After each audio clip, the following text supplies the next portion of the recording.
Chapter 34. The quarter-deck enter Ahab.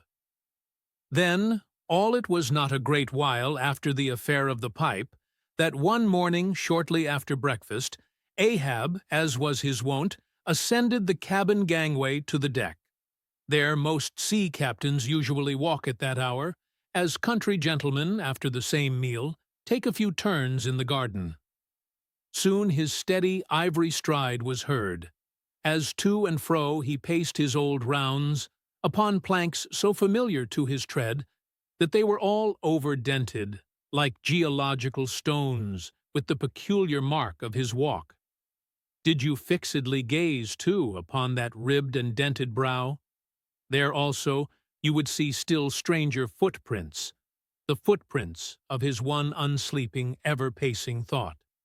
But on the occasion in question, those dents looked deeper, even as his nervous step that morning left a deeper mark.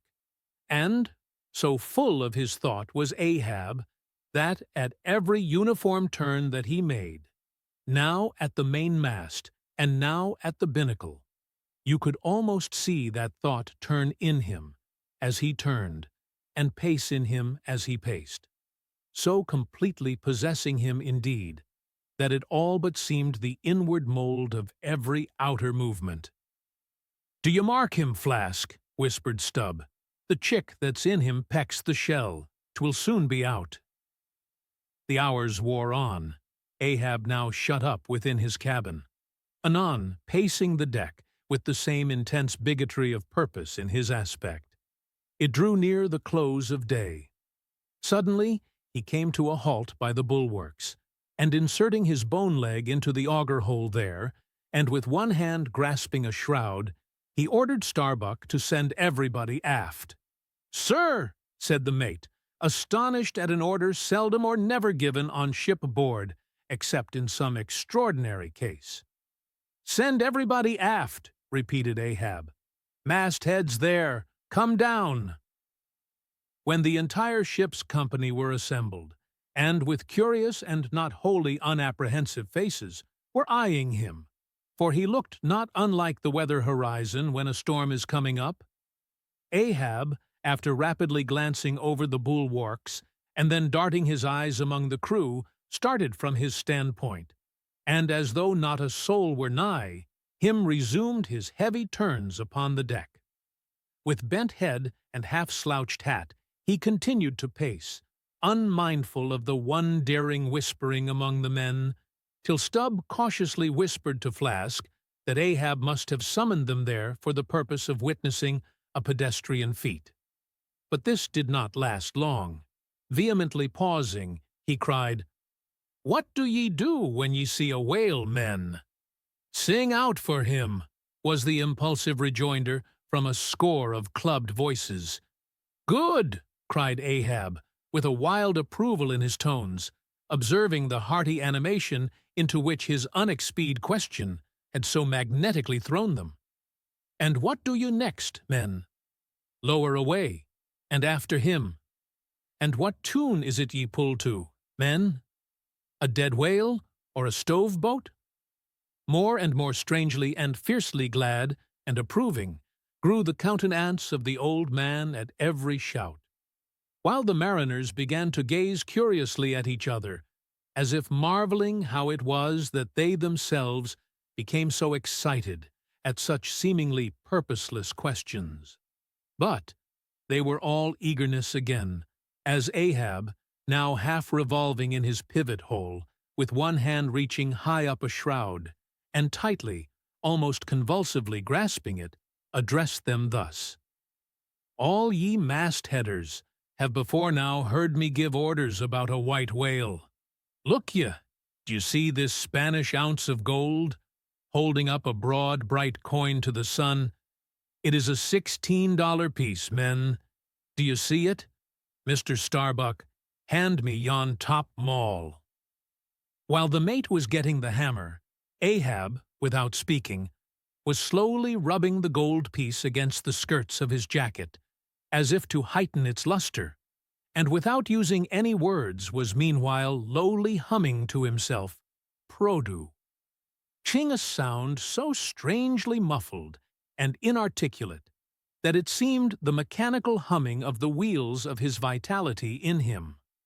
Receiving the top maul from Starbuck, he advanced towards the mainmast with the hammer uplifted in one hand, exhibiting the gold with the other, and with a high-raised voice exclaiming, "Whosoever of ye raises me a white-headed whale with a wrinkled brow and a crooked jaw, whosoever of ye raises me that white-headed whale, with 3 holes punctured in his starboard fluke.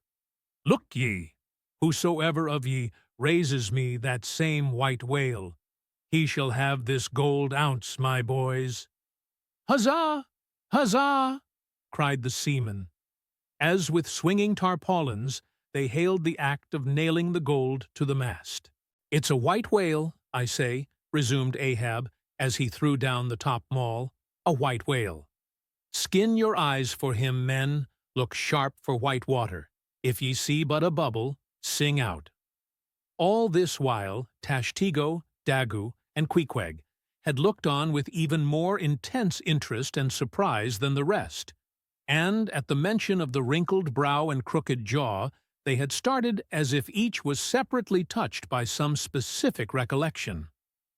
"Captain Ahab," said Tashtego, "that white whale must be the same that some call Moby Dick." "Moby Dick?" shouted Ahab. "Do ye know the white whale, then, Tash?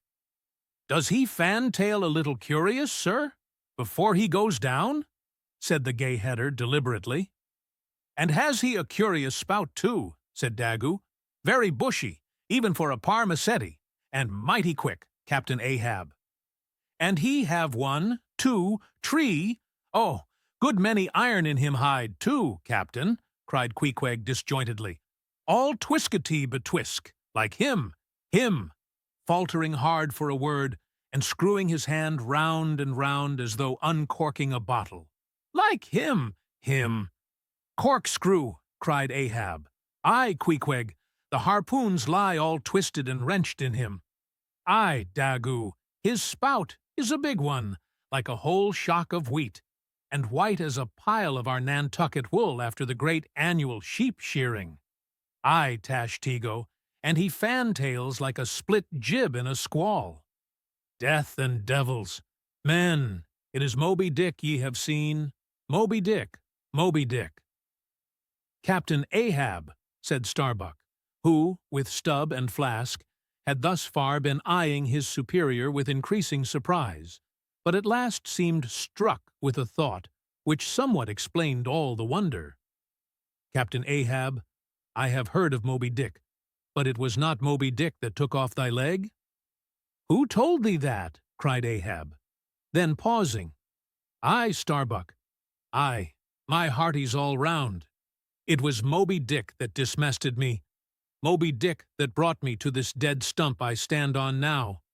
Aye, aye," he shouted, with a terrific loud animal sob like that of a heart-stricken moose. "Aye, aye, it was that accursed white whale that raised me, made a poor pegging lubber of me for ever and a day." And tossing both arms, with measureless imprecations, he shouted out, "Aye, aye, and I'll chase him round Good Hope, and round the Horn, and round the Norway Maelstrom, and round Perdition's flames before I give him up. And this is what ye have shipped for, men, to chase that white whale on both sides of land, and over all sides of earth, till he spouts black blood, and rolls fin out. What say ye, men? Will ye splice hands on it now? I think ye do look brave." "Aye, aye," shouted the harpooneers and seamen, running closer to the excited old man. "A sharp eye for the white whale, a sharp lance for Moby Dick." "God bless ye," he seemed to half sob and half shout. "God bless ye, men. Steward, go draw the great measure of grog. But what's this long face about, Mr. Starbuck? Wilt thou not chase the white whale? Art not game for Moby Dick?" "I am game for his crooked jaw, and for the jaws of death too, Captain Ahab, if it fairly comes in the way of the business we follow. But I came here to hunt whales, not my commander's vengeance.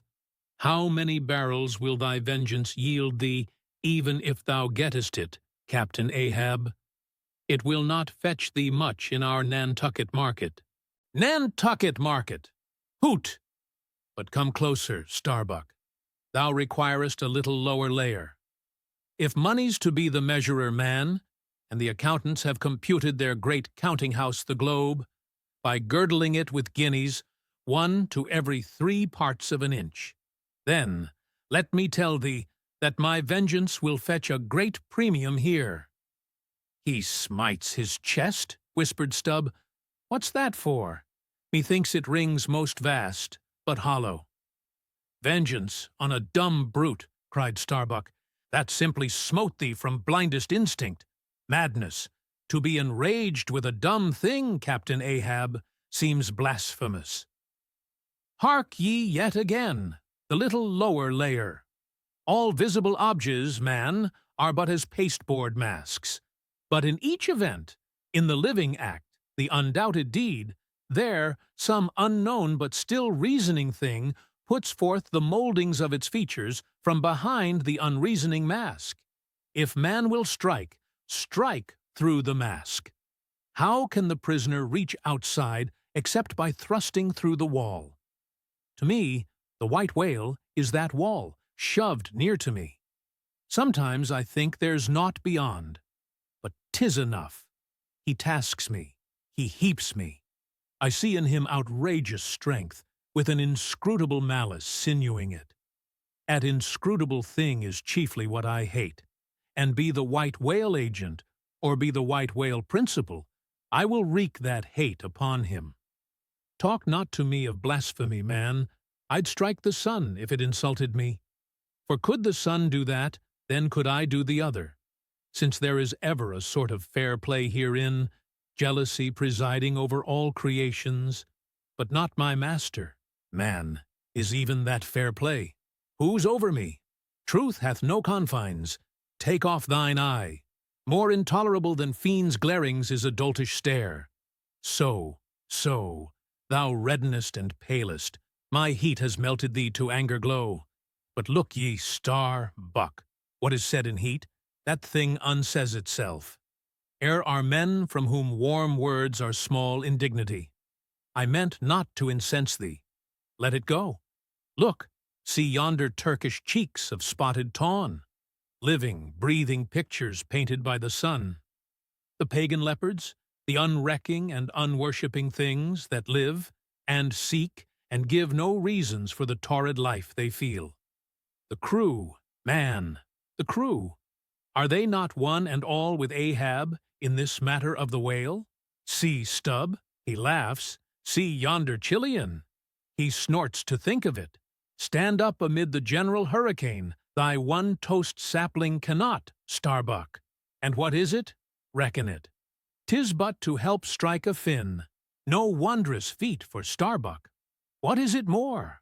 From this one poor hunt, then, the best lance out of all Nantucket, surely he will not hang back, when every foremast hand has clutched a whetstone.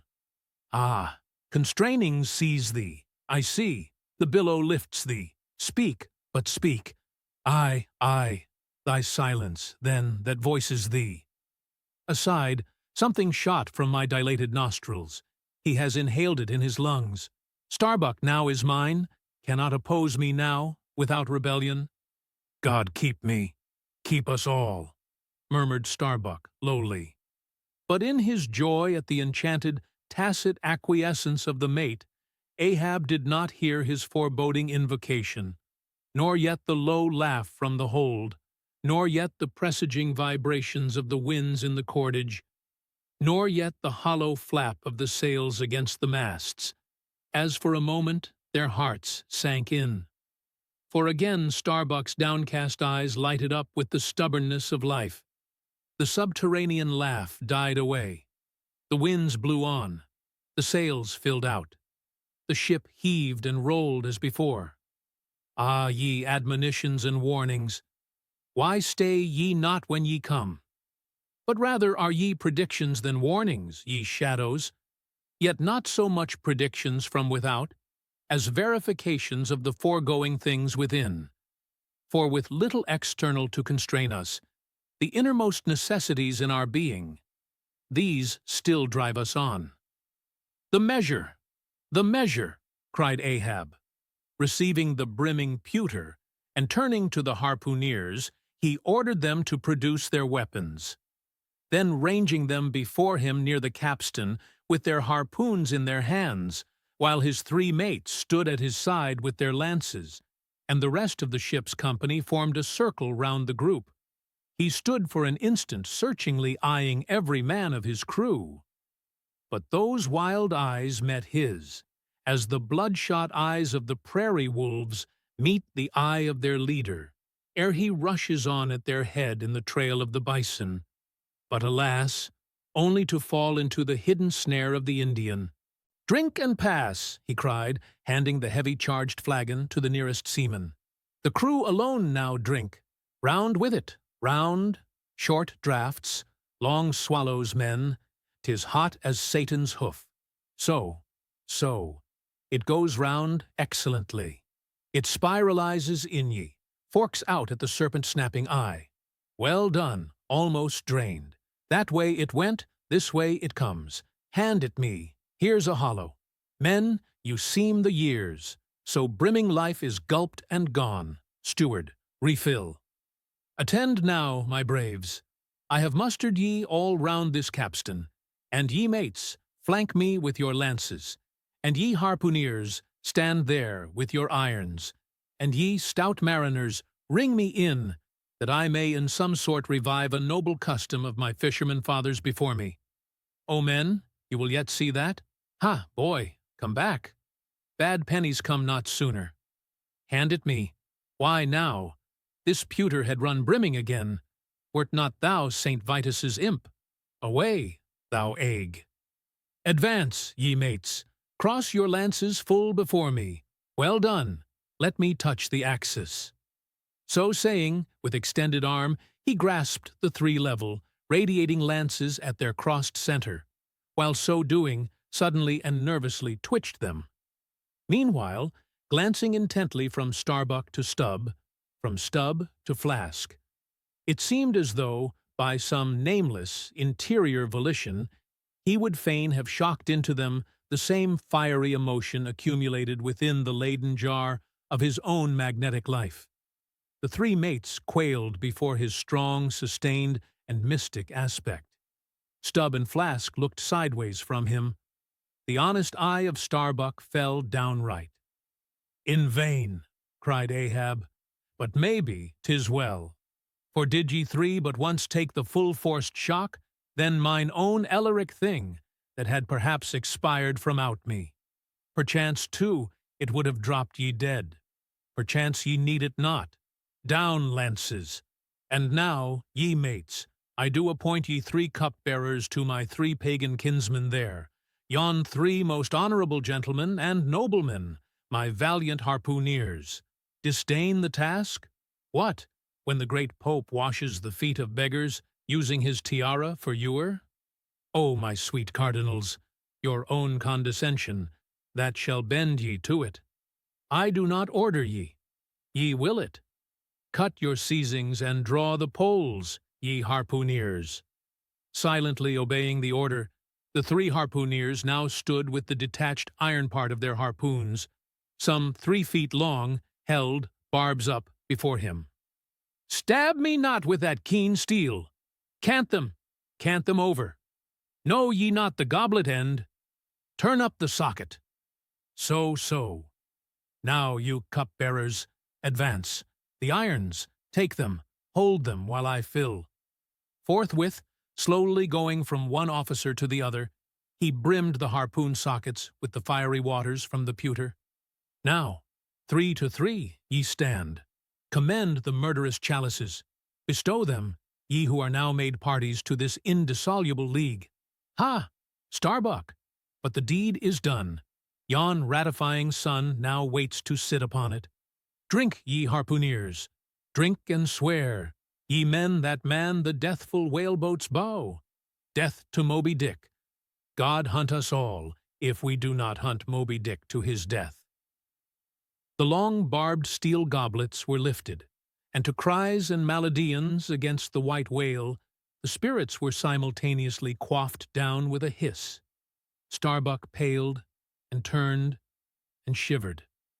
Once more, and finally, the replenished pewter went the rounds among the frantic crew, when, waving his free hand to them, they all dispersed, and Ahab retired within his cabin.